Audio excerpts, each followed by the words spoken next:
السلام عليكم. انا زينب كرم عبد التواب. دلوقتي انا بطلب اي حد يسمعني. انا دلوقتي اجوا هدوا حاجات هناك، حاجات دي هدوها، ماشي، المحلات، ويجوا فجأة على هنا وانا عايشة هنا اهو. بصوا المنظر عامل ازاي، وراضية والحمد لله.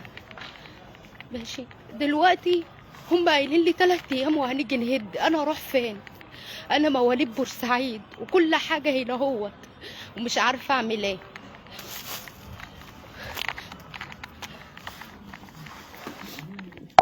ديت العشه اللي انا قاعده فيها اهي،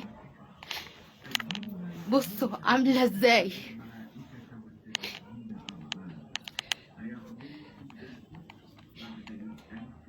وديت بلاعه، دي بتطلع عليا ريحه كل يوم، وحمد ربنا وراضيه وبقول الحمد لله.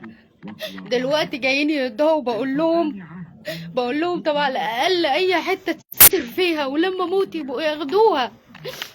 بصوا، بصوا عامله ازاي، مفتوحه من كل مكان. انا ما بقيتش عارفه اعمل ايه.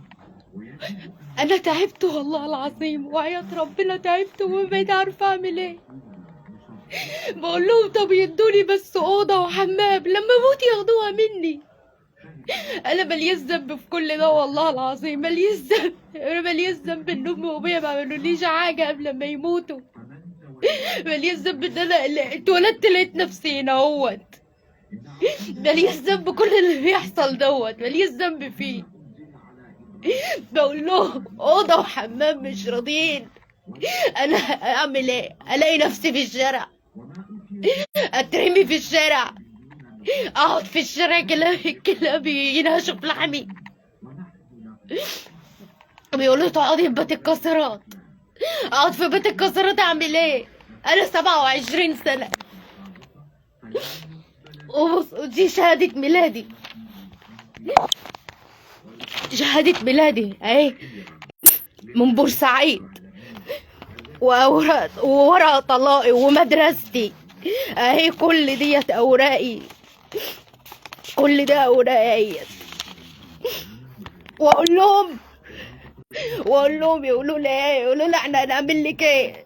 شيل حاجتك وامشي. اشيل حاجتي وامشي؟ انا ولا ليا غل ولا ليا عم ولا ليا اي حاجه، ماليش غير ربنا. اي حد يسمعني والنبي، السيد المحافظ بتاع بورسعيد عادل الغضبان يسمعني، يعتبرني بنته او يعتبرني اي حد من اللي يعرفه. يجوا يبصوا عليا، يجوا يشوفوني. بصوا السقف عامل ازاي، السقف ده هو بينزل بيبقى عامل زي المصفى في الشتاء، والله بيبقى عامل زي المصفى. بصوا عامله ايه، وحياة ربنا انا تعبت، ما بقتش قادره استحمل، وراضيه وحامده ربنا والله. بصوا والله العظيم بتبقى مصفى، ودي الكهرباء بتنزل عليها ميه وبتعمل، والحمد لله شاكراه وحمداه. بس ما بقتش عارفه اعمل ايه، والله ما ليا حد، والله العظيم ما ليا اي حد، وحياة ربنا ما ليا حد.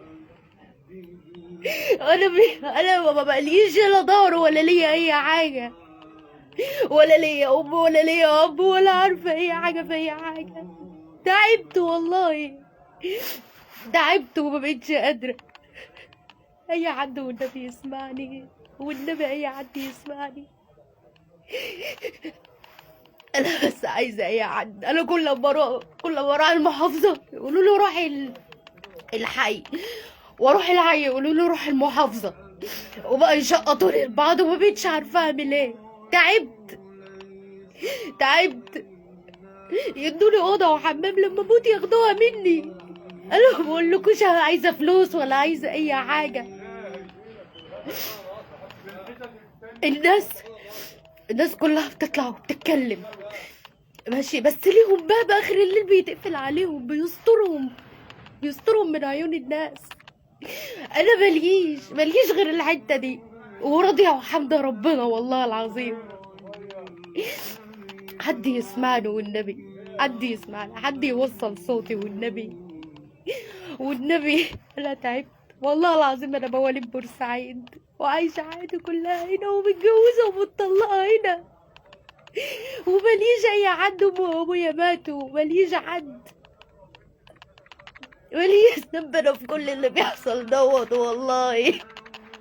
انا تعبت، تعبت والله وبقيت قادرة استحمل والله العظيم. عايزين يوصلوني لايه؟ عايزين يوصلوني ان انا اموت نفسي. جربت والله وحاولت كتير ومعرفتش.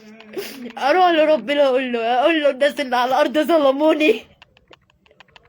امانة عليكم، حسوا بيا، حسوا بيا. انا تعبت، انا تعبت والله وبقيت قادرة استحمل.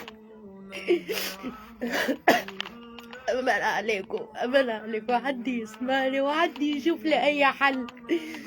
أوضة وحمام والحمد لله، شكر فضله عليها. ولما أموت ياخدوها بس. وصلوا صوتي والنبي، وصلوا صوتي لأي حد يساعدني. وصلوا صوتي المحافظ عادل الغضبان، وصلوا صوتي لرئيس الجمهورية، وصلوا صوتي لأي حد، أي حد بإيديه يساعدني. مش طالبة حاجة والله غير بس حتة شقة تسترني بس فيها، لما اموت ياخدوها.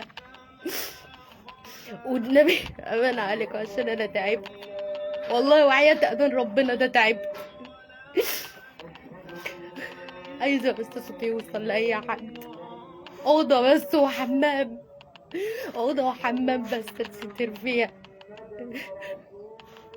ساعدوني والنبي، أنا تعبت والله، والله تعبت وبقيت أستحمل.